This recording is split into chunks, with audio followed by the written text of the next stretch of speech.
Welcome back to the program. Thank you so much for staying with Politics Tonight. Our attention this evening is on political developments in Ondo State as the state governorship election draws near.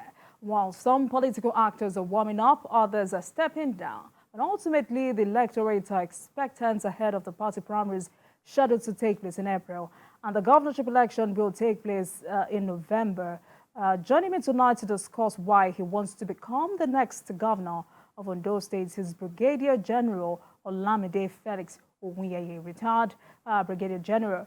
Ohunyeye holds 2 bachelor's degrees, 2 masters, an MBA and a PhD in economics, accounting and management, respectively. He's also a former commandant, Nigerian Army School of Finance and Administration, and Director of Finance, National Defense College. Thank you so much for joining us this evening. Thank you once again, Jumoke, for having me. Right, so let me hit the nail on the head. Why do you want to become the next governor of Ondo State? Well, the reasons for my wanting to become the governor of Ondo State are very numerous. In the past 2-3 years, the call for a paradigm shift in the governance of Ondo State had been resonating. And the arguments were that Ondo State is currently not where it's supposed to be when viewed against the background of the human capacity it possesses and the abundant natural resources, the agricultural resources, and even the aquatic resources. So this call had been loud and clear in the past years, and that has formed the basis for my throwing myself in the ring with the aim of ensuring a collective transformation, a paradigm shift in the way businesses are run in the state to ensure that the state is poised and prepared for rapid economic growth that will translate to positive development for the people. All right. You retired as a Brigadier General from the military. Tell me, how has your background in the military prepared you for this journey?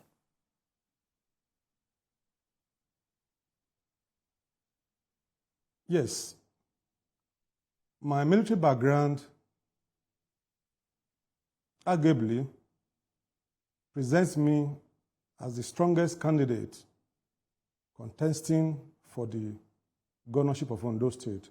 And the reasons are quite numerous and obvious. On enrollment into the Defense Academy in 1987, a typical cadet is subjected to thorough and extensive grooming, training, and most of these trainings are centered on leadership, man management at the elementary stages, and of course, as the training progresses, you go into advanced financial management, advanced human resource management, and at a time, you are dealing with the interplay between the politics and the military, especially as it comes to the deployment of state resources to achieve war objectives. Now, the unique thing about the military training is that it's very, very rigorous, it's very assertive, it's very detailed, it's very comprehensive, and it's very rigid. What to gain is that you're going to build your capacity as a leader, because a typical officer is the leader of men, right from your junior days to the generalship period. The only difference is that the number of men you are dealing with and personnel increases as one progresses within the ladder. So the implication is that you are drilled on how to train men, how to lead men, how to handle men, especially to make them achieve desired objectives, and in the military to make sure they achieve your mission and goals in line with what had been given to you by your superiors. So if you relate this to what is happening within the polity, the typical political leader is deployed to handle men, to relate deployment of men and resources to ensure that state objectives are being achieved. So with over 36 years of involvement within the military that has to do with elementary training, intermediate level training, and even strategic management training, which deals with relationship with massive deployment of state resources, I've been more than equipped and prepared to govern my state and possibly produce the best results. So, I mean, I feel it to be fair enough to pick up this conversation from where your strength lies, which is security. What will you do to strengthen and improve on the achievements of Amotekun? I mean, this is a local security network which is seen as a model in the Southwest. Thank you once again for remarking that I have a very big strength in the areas of security. But in addition to that, I equally have experience when it comes to financial management, human resource planning, and governance generally. And I will unfold the reasons for this in due course. But as far as security is concerned, this appears to be my area of core competence. And before I go into what I will do to strengthen Amotekun, I think it is good to put in the right perspective an appreciation to the late governor of Ondo State, Ohunyeye Akeredolu, for being bold and his envisioning and the initiative of establishing the Amotekun Corps. Now, the implication of this is that Amotekun had been able to ensure maximum security within Ondo State, and if I could recall, in the last 3-4 years, we have very few incidences of criminalities within the state, and this basically could be attributed to the roles Amotekun have played in conjunction with other traditional security services. So this, I believe, is a good initiative that needs to be appreciated. Now, what do I have to do in the areas of Amotekun Corps? Now, let me inform us that Amotekun is not the traditional military outfit to ensure peace and stability and equilibrium within the state. Of course, you have traditional agencies like the Nigerian Police Force, you have the Civil Defense Corps, you have the Custom, Immigration, and a whole lot of other agencies as traditional first-line security providers. In addition to that, we have the armed forces, the Nigerian Army, the Navy, and the Air Force that are there behind to provide assistance when the need arises. So the incoming of Amotekun Corps to the equation, had come in to block a gap. And the gap is that Amotekun had been able to play local roles within the communities. And the roles they play involves early detection of crimes, early notification to the higher security agencies, and several other, duties which have been outlined in this blueprint. Now, what do I do to strengthen Amotekun? The first thing that has to be done is to do a comprehensive audit of the entire blueprint that regulates the operations, the equipment holdings, and everything about the modus operandi of Amotekun. In doing this, we are going to look at it. We are going to look at the training level. Is Amotekun properly trained? If it is not well trained, what measures of training and the facilities do we provide to ensure that we strengthen Amotekun? We will look at Amotekun's equipment holding, especially the vehicles, the telecommunication devices. We look at the weapons they hold and ensure first and foremost that they align with the provisions of the law of the Federal Republic of Nigeria, and then we ensure that they are adequate and commensurate with the roles we are giving to Amotekun. The intelligence gathering abilities, we are going to strengthen them. We want to see how they are going to use their local cells, the local agents within the localities and communities to gather information. We want to see the ability to process this information and promptly relay them to other higher security agencies.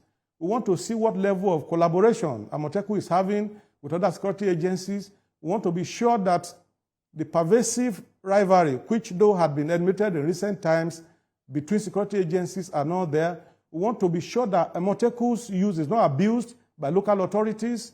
We want to ensure that Amotekun, is weaned from political interferences to ensure that they're able to perform their core mandates. We want to see Amotekun is relating with other security outfits, especially the vigilantes and other local security groups within the state and even outside the state. We want to see the interface between Amotekun and other outfits from other neighboring states. So these are very germane issues that we're going to look at, and I believe with my experience and reorganization of Amotekun, Ondo citizens can sleep and close their two eyes. Thank you. I mean, there are those advocating that Amotekun be upgraded to, state security outfits, that state police, so to say. Where do you stand on this? I didn't get the question. Please come up again. There are those advocating that Amotekun Corps be upgraded to some sort of state police. So I'm asking, where do you stand on this? That is quite arguable, and you may be correct. Now, recently, the government had come up with the idea of having a state police, and I think it's currently being debated even at the legislative level. Eventually, I foresee, because of the agitations for the creation of state police by a lot of stakeholders, especially the state governments, that the state police could be directed by the approving authorities nationally.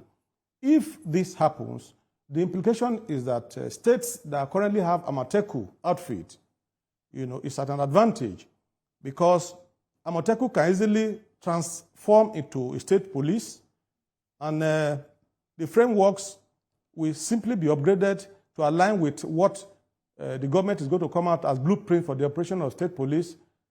And I believe the personnel can easily be, converted. They can easily be marketed. The equipment can be upgraded. The logistics, transportation, communication can easily be, upgraded.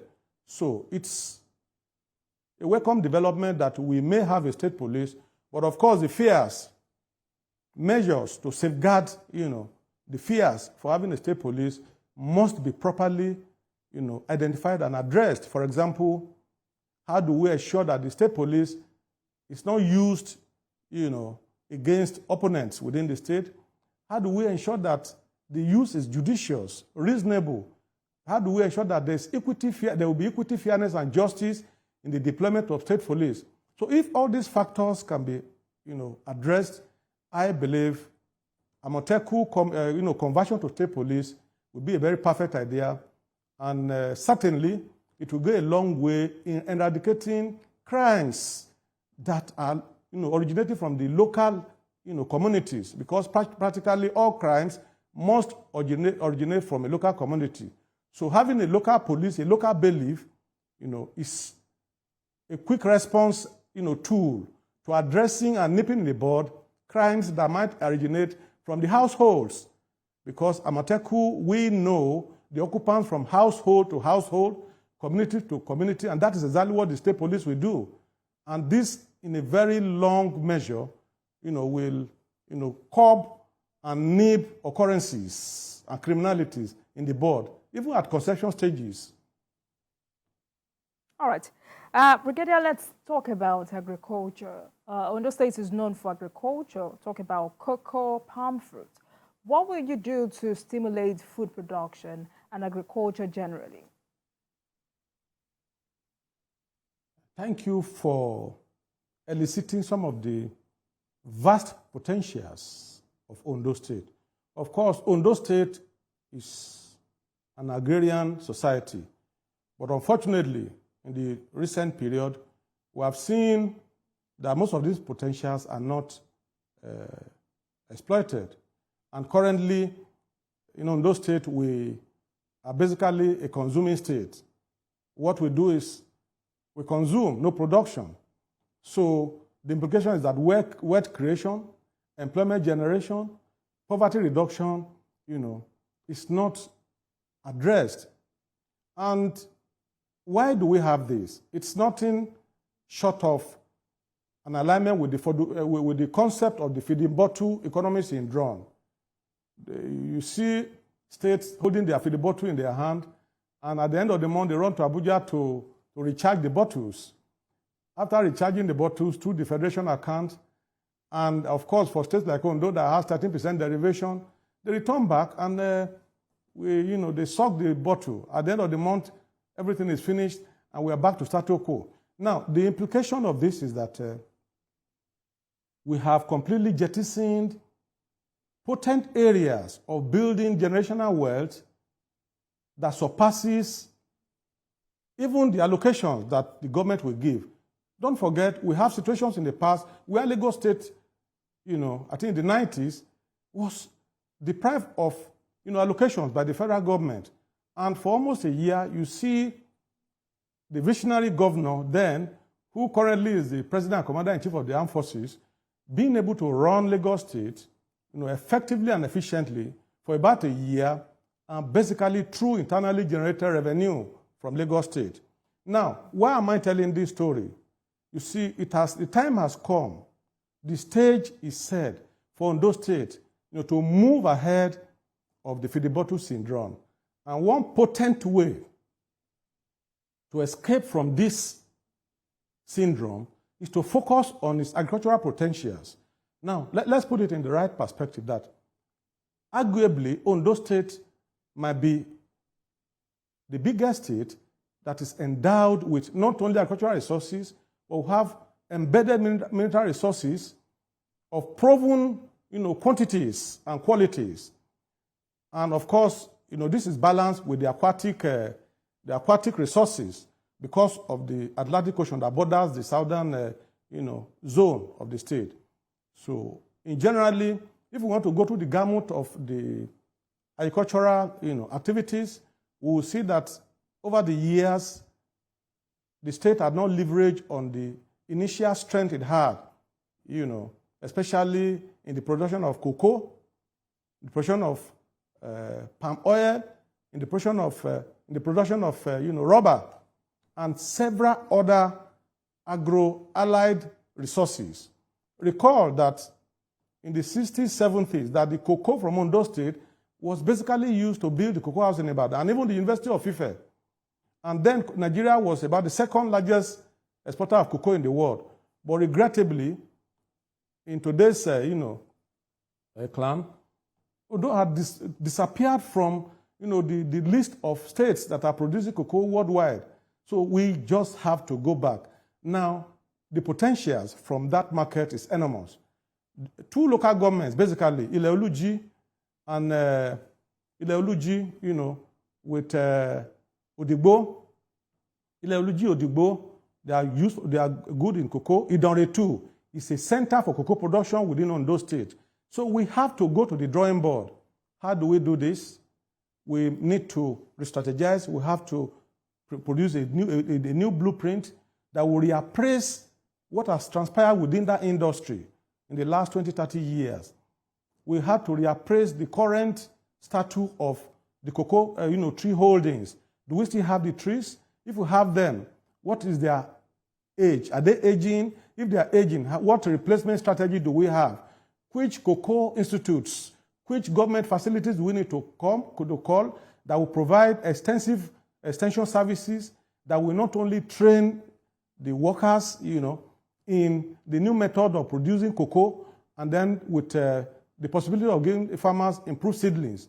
We may have to organize even the farmers into cooperatives, women cooperatives, male cooperatives, and give them the prospect for land acquisition. So these are things that could be done in that field, and this same process can be repeated.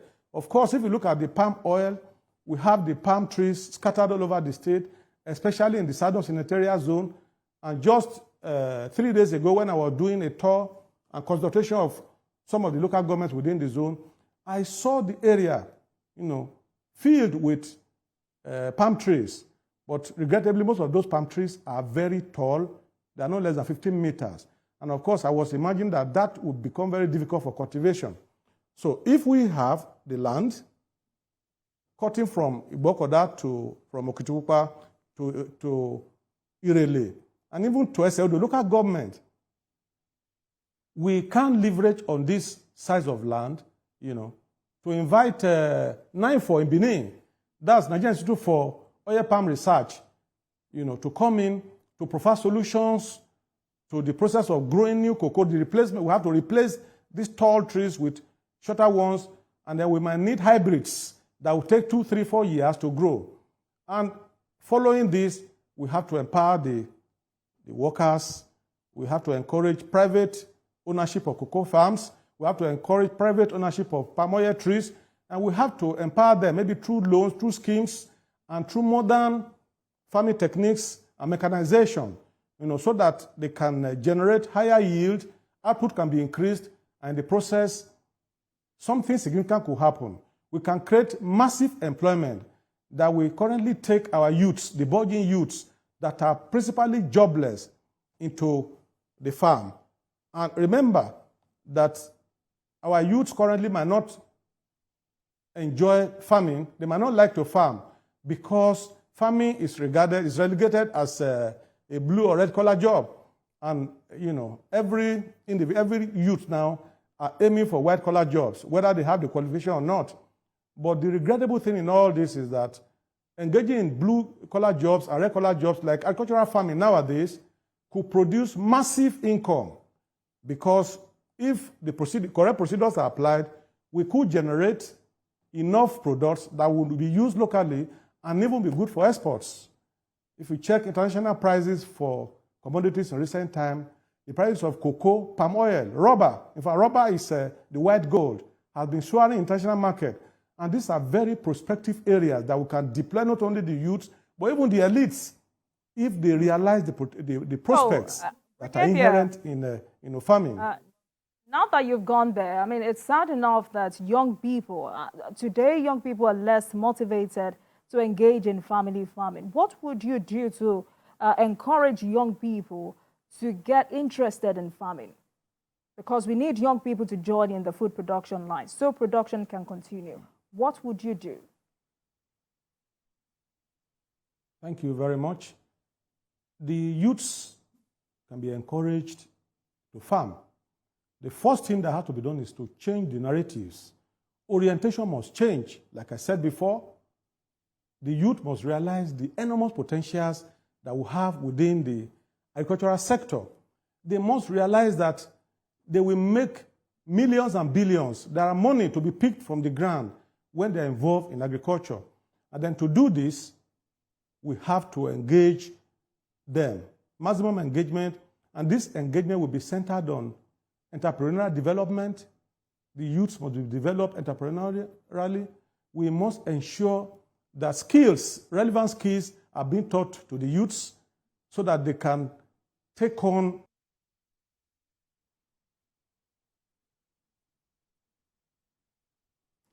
Brigadier, are you there?